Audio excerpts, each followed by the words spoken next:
Olá, reavivados por sua palavra começa agora e começa com você, claro. Você é a pessoa mais importante do programa. A gente estuda a palavra com alguém e é você que está aí do outro lado. Está aí no seu carro, muita gente ouve o programa no carro, não pode ver, hein? Se estiver dirigindo não vai ver o programa, só ouça o programa. Grava ou pega do YouTube ou mesmo na televisão ali, sai às 7 da manhã, todos os dias, domingo a sexta, estamos aí, sábado às 5h30 e durante a semana às 7 horas. Mas muita gente acompanha a gente em casa, no trabalho, indo para a escola. Eu recebo muitas mensagens de diversas maneiras que as pessoas... E também em outros países, né? Lá no Japão, nós temos gente na Alemanha, na Europa, toda, nos Estados Unidos, em países aqui na América do Sul. Recebo sempre uma mensagem do Chile, de alguém que assiste os programas ali, é um brasileiro que está lá. Existe o Reavados em espanhol também, né? Reavados por sua palavra. E a gente quer estudar a Bíblia com você, um capítulo por dia. Aí o YouTube, Reavivados por sua palavra no nosso NT, no nosso canal. Você se inscreve no canal, clica lá no sininho para poder receber as mensagens. Olha, tem um programa novo, geralmente sai à meia-noite por aí. Sai o novo programa daquele dia, para você poder tirar mais cedo, mais tarde, a hora que puder, mas faça disso o seu costume.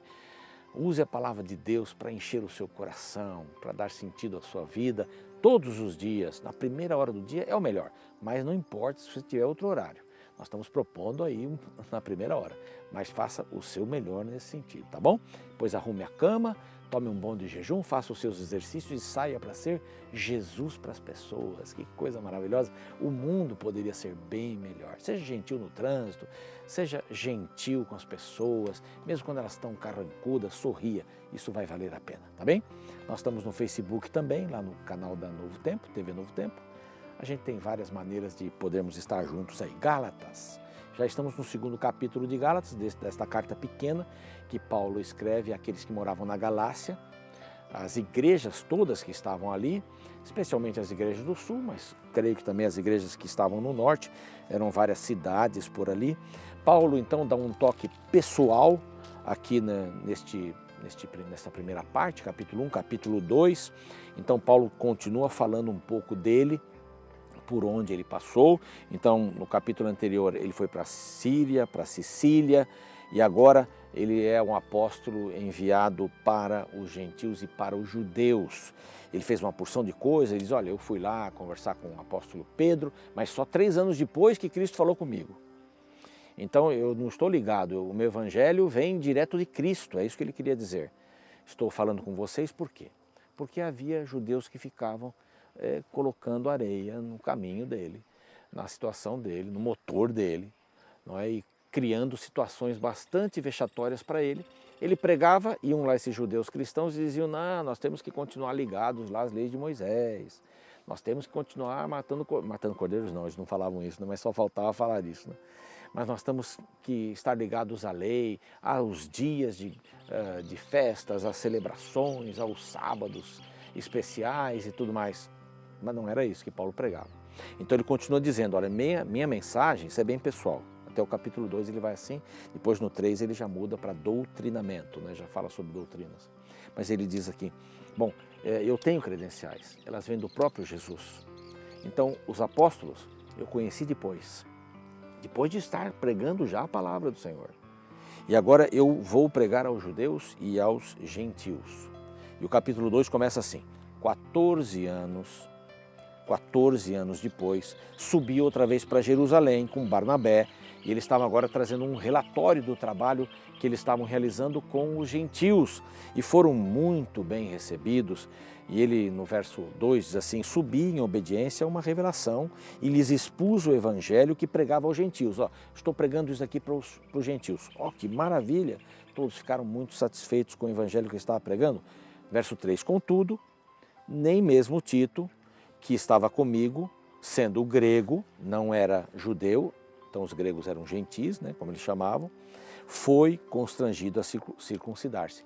Eu não pedi para Tito, que era grego, circuncidar-se. Eu sou circuncidado porque eu sou judeu, não poderia ser diferente. Agora, os judeus de lá quererem que um gentil, um grego, ou seja lá de qual nacionalidade, fosse circuncidado, não tem sentido. Bom, a gente sabe que é melhor para a saúde, no casamento ele evita uma porção de coisas para o útero da mulher e tal, quando o homem é circuncidado ou faz a operação da fimose, questão de higienização, não é? A gente sabe que isso daí é bom, mas ele tinha um sentido espiritual. Foi um pacto feito entre Deus e o seu povo.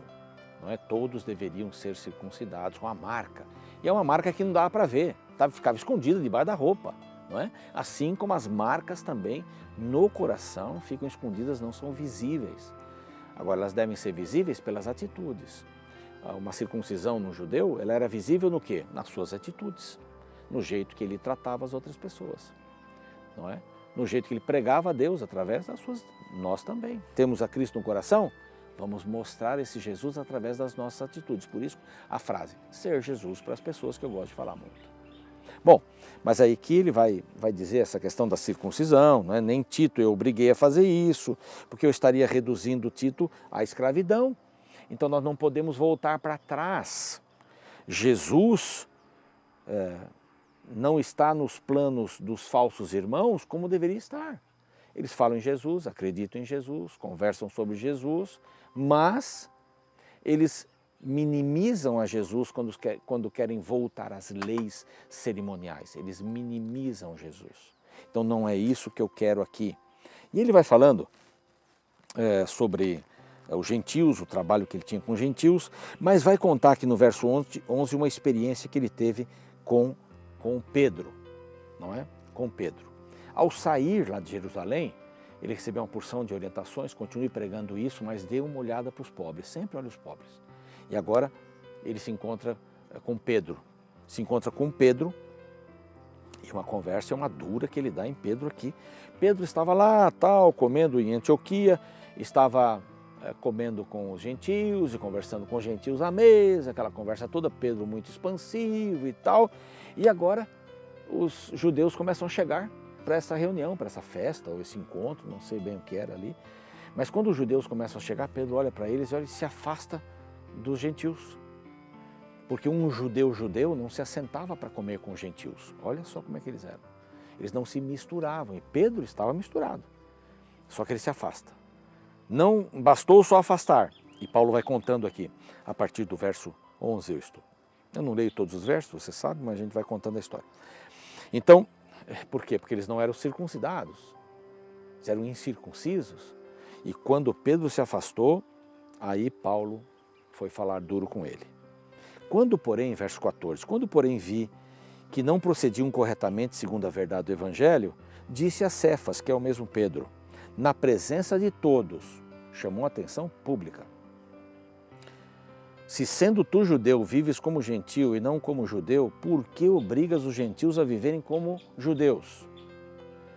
Você não se misturou com eles, então você quer que eles continuem incircuncisos? Então, para separar deles, você quer, Pedro, digo melhor, que eles se chegam a praticar a circuncisão? Não é? Você acha que é isso? Então eles não são bons o suficiente para você? Que história é essa, Pedro? Então eu repreendi a Pedro. Tudo isso ele estava dizendo por quê? Porque eu recebi o Evangelho de Cristo e tive que repreender Pedro, que era um apóstolo que andou com Cristo, mas estava cometendo um erro, estava fazendo acepção de pessoas. Não, nós temos que incluir as pessoas. E no verso 20 ele vai terminando, os versos mais lindos da Bíblia, nós estamos terminando também aqui o nosso tempo. Final do 19, ele diz assim, estou crucificado com Cristo, meu assunto é com Cristo. E vivo não mais eu, mas Cristo vive em mim, e esse viver que agora tenho na carne, vivo pela fé no Filho de Deus que me amou a si mesmo, que me amou e a si mesmo se entregou por mim. Não anulo a graça de Deus, pois se a justiça é mediante a lei, segue-se que Cristo morreu em vão. Não, ele não morreu em vão. Eu já estou crucificado com Cristo, ele vive em mim. Pedro, por que ter vergonha disso? Pedro, você quer que os gentios, os gregos, eles novamente voltem a fazer aquilo que os judeus faziam? Então Jesus não tem significado nenhum? A sua graça não vale nada? Não, Pedro entendeu. Pedro entendeu muito bem isso. Pedro pregava entre os judeus maiormente, mas também pregou entre os gentios, mas Paulo era o especialista em para pregar entre os gentios e pregava com todo este ânimo, esse entusiasmo no seu coração. Eu já estou crucificado com Cristo. Aqui está o segredo, meu querido, minha querida. Aqui está o segredo da vida espiritual. Está crucificado com Cristo. Então pense assim, na cruz de Cristo há dois lados. Um lado, Jesus morreu, não é? Jesus foi crucificado. O outro lado é meu, é seu. Aquele lado está vago para você e eu morrermos na cruz de Cristo, para não nos envergonharmos do Evangelho de Cristo, para dependermos de Cristo. Lembram-se? Fraqueza. Paulo crescia na fraqueza. Era esse, ele quer me gloriar, mas na fraqueza, não na fortaleza. Era isso que Paulo queria. E aqui ele diz com todas as letras, este verso é arrebatador, é um dos versos mais importantes da Bíblia. Já estou crucificado com Cristo, vivo não mais eu, mas Cristo vive em mim. E esse viver que eu agora vivo na carne, não sou eu, é Cristo. Ser Jesus para as pessoas, você entende isso? Porque senão, se eu vou viver pelas minhas próprias obras, a morte de Cristo foi em vão. Eu tenho que viver as obras de Cristo na minha vida. Por isso tem que estar crucificado com Cristo. Está pronto para ser crucificado com Cristo? Para morrer, para o seu eu, para ser Jesus para as pessoas, no casamento, na educação dos filhos, no trabalho, para os vizinhos, ser Jesus para as pessoas, então você tem que morrer do outro lado da cruz, assim como eu também. Vamos orar? Pai bondoso, ensina-nos a morrermos na cruz de Cristo. Ensina-nos a vivermos este Cristo em nossa vida. Ensina-nos a sermos Jesus para as pessoas. Como o mundo será melhor, como a família será melhor, se isso acontecer, e pode acontecer. Em nome de Cristo. Amém. Bom, estamos chegando ao final de mais um programa Reavivados por Sua Palavra. Domingo a sexta, às 7 da manhã na Novo Tempo, no YouTube, a qualquer hora, lá no nosso canal e também no Facebook. Espero você amanhã, não vai faltar, hein? Vou estar aqui aguardando. Um abraço.